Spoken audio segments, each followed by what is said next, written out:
साथीहरू good morning. बिहानीको सुरुवातबाट मेरो Korea बारीको पाटु आइसक्यो साथीहरू। ल हेर्नुहोस्, म अस्ति कोरिया बारीको 1 थियो भने अहिलेको चाहिँ मैले यो कोरिया बारीको पाटु लगाउँदैछु है साथीहरूलाई।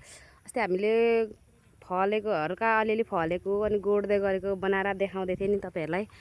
अहिले चाहिँ हेर्नुहोस् यस्तो मजाले फलिरहेको छ हैन।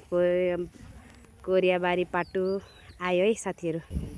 अनि अर्को पनि देख्न सक्नुहुन्छ यहाँनिर कोरिया बारीको सब्जीहरू ताजा ताजा फ्रेस आफ्नै बारीमा फलाएको भन्दै मेरो यो सानो मिनी भ्लगबाट म बाई बाई गर्न चाहन्छु। कस्तो लाग्छ हजुरहरूलाई कमेन्टमा कमेन्ट गर्नुहोला भन्दै म बिदा लिन चाहन्छु साथीहरू। By by.